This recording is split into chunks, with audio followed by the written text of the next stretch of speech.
Assalamualaikum warahmatullahi wabarakatuh. Halo teman-teman semua, apa kabar nih? Perkenalkan nama saya Jian Afiza. Di sini akan memaparkan materi entrepreneur mengenai promosi. Nah, promosi dari kata-katanya pasti teman-teman semua pasti paling suka nih sama yang namanya promosi. Nah, kira-kira apa sih promosi itu?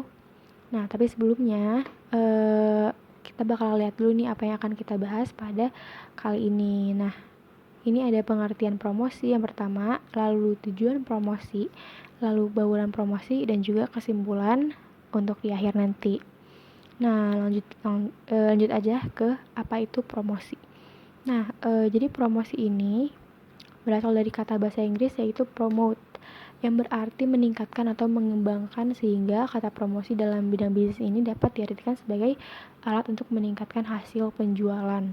Nah, promosi ini bisa juga dibilang adalah kegiatan pemasaran yang umum dilakukan tenaga pemasar untuk memberikan informasi suatu produk dan mendorong konsumen agar melakukan pembelian barang atau jasa. Nah, kegiatan promosi ini biasanya itu menggabungkan beberapa bentuk promosi. Nah, seperti apa aja dalam bentuknya, upayanya bisa jadi iklan, diskon, maupun dalam item. Dan pada praktiknya ini, misalnya pada toko sepatu ini memasang iklan di koran yang menawarkan harga diskon buat sepatu bermerek terkenal, dan juga dapat menginformasikan kapan dan di mana penjualan akan dilakukan. Nah, dan cara dan media promosi pun ada banyak sekali, dan bahkan metode promosi selalu berkembang dari waktu ke waktu. Dan beberapa media promosi itu diantaranya dari media cetak seperti koran, majalah, tabloid, lalu ada baliho, billboard, radio, televisi, dan bahkan dengan kemajuan zaman sudah ada melalui internet, yaitu dapat berupa website berita, dari blog dan lain-lain. Nah, hampir banyak ya, hampir semuanya. Lalu selanjutnya ada juga pengertian promosi menurut para ahli. Nah, yang pertama yaitu menurut Harper Boyd. Menurut Boyd, definisi promosi adalah upaya membujuk orang untuk menerima produk, konsep, dan gagasan. Dan kalau menurut Boone dan Kurtz, promosi itu adalah proses menginformasikan, membujuk, dan mempengaruhi suatu keputusan pembelian. Dan yang ketiga, menurut Kotler, promosi adalah bagian dan proses strategi pemasaran sebagai cara untuk berkomunikasi dengan pasar dan juga menggunakan komposisi bauran promosi, yaitu promotional mix.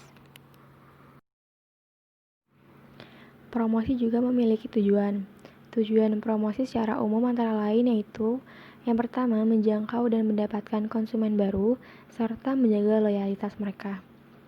Yang kedua, mempengaruhi pendapat dan perilaku konsumen terhadap suatu produk. Yang ketiga, menyebarluaskan informasi mengenai suatu produk, barang atau jasa kepada masyarakat atau calon konsumen potensial. Yang keempat, untuk branding atau menciptakan citra suatu produk di mata konsumen sesuai dengan keinginan perusahaan.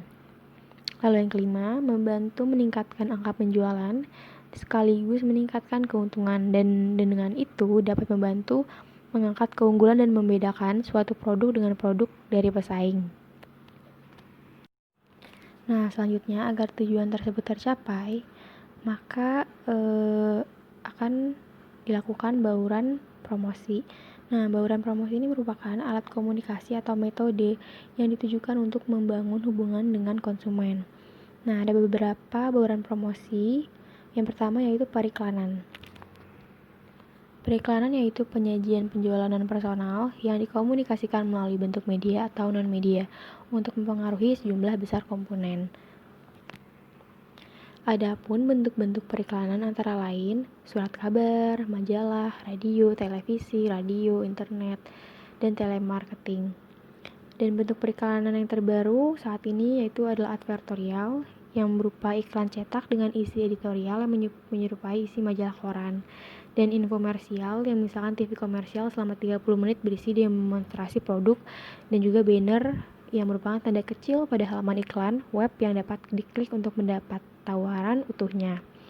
Nah, pemilihan media atau bentuk periklanan didasarkan dari berbagai faktor nih. Yang pertama yaitu produk yang diiklankan, sistem distribusi produknya, editorial, kemampuan teknis media, strategi periklanan saingan, dan juga karakteristik dari sasaran yang dapat dicapai. Berikutnya yaitu hubungan masyarakat. Hubungan masyarakat ini dilakukan dengan tujuan menciptakan atau memelihara kesan yang menyenangkan bagi masyarakat akan suatu produk atau perusahaan. Nah, perusahaan itu berusaha untuk membangun hubungan yang baik dengan cara berkomunikasi dengan masyarakat umum, termasuk calon pelanggannya. Nah, hubungan masyarakat ini juga digunakan untuk membuat klarifikasi suatu publisitas yang dapat merugikan konsumen atau untuk menyiarkan informasi mereka kepada masyarakat. Dan juga strategi yang biasa dilakukan perusahaan antara lain acara khusus dan press release dan juga konferensi pers. Yang ketiga yaitu penjualan perseorangan, yaitu presentasi penjualan secara personal yang digunakan untuk mempengaruhi satu konsumen atau lebih. Penjualan ini disebut dengan penjualan hubungan atau relationship selling, yang dimana tujuannya adalah bukan hanya sekedar meningkatkan penjualan, namun juga menciptakan hubungan, keterikatan, dan juga loyalitas konsumen. Nah, konsep ini lebih sesuai untuk diterapkan pada barang jenis industri atau bisnis seperti mesin-mesin alat berat atau sistem komputer.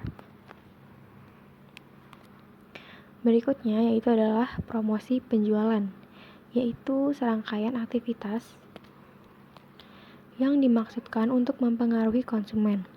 Nah, promosi penjualan ini terdiri dari semua kegiatan pemasaran selain yang tadi disebutkan, periklanan,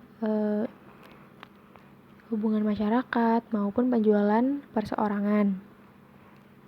Nah, promosi ini biasanya merupakan yang alat jangka pendek, jadi digunakan untuk dengan permintaan yang cepat-cepatnya, karena promosi penjualan ini biasanya lebih mempengaruhi perilaku dibandingkan sikap. Karena itu, sasaran promosi penjualan lebih ditujukan pada pencapaian target pelanggan sehubungan dengan perilaku umum. Misalnya, apakah konsumen loyal terhadap produk atau lebih pada produk persaing kita, dan apakah konsumen akan berpindah merek demi mencari manfaat yang lebih baik, atau apakah konsumen hanya membeli produk yang murah dan tidak peduli.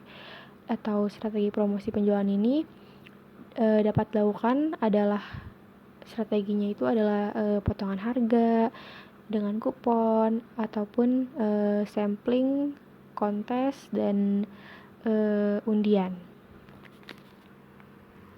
Sesuai dengan target promosinya yaitu merangsang permintaan secara cepat-cepatnya.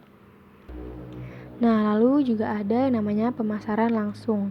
Nah, penggunaan saluran-saluran langsung untuk menjangkau dan menyerahkan barang dan jasa kepada pelanggan tanpa menggunakan perantara pemasaran. Nah, jadi kalau pemasaran secara langsung ini merupakan strategi pemasaran di mana langsung bertemu dengan konsumen. Nah, sehingga dapat diketahui respon yang diberikan oleh konsumen secara langsung, dan hal ini tuh dapat menjadi pertimbangan dalam melakukan inovasi dan analisanya buat metode pemasaran apa nih yang tepat. Selain itu, konsumen juga merasa diuntungkan karena konsumen tidak perlu keluar rumah untuk melakukan pembelian, dan tentu saja hal ini akan memberikan kemudahan bagi konsumen. Selain itu, konsumen juga dapat melihat katalog ataupun daftar produk yang ditawarkan terlebih dahulu. Nah, sehingga pembelian dimungkinkan tidak hanya untuk sekali atau 2 kali, namun dapat dilakukan berulang kali. Dan secara otomatis akan memunculkan adanya konsumen-konsumen yang baru juga. Nah, teman-teman, jadi kesimpulan dari penjelasan yang baru saja saya sampaikan itu adalah yang pertama yaitu promosi adalah semua cara yang dapat dilakukan oleh bisnis untuk meningkatkan citra suatu produk, layanan, merek, atau perusahaan itu sendiri. Lalu yang kedua, strategi promosi yang paling efektif itu bervariasi menurut industrinya, ukuran bisnis, dan juga banyak faktor lainnya. Lalu yang ketiga, bauran promosi meliputi periklanan, penjualan pribadi, promosi penjualan, hubungan masyarakat, maupun pemasaran langsung itu sangatlah berperan penting dalam memperkenalkan suatu produk kepada masyarakat.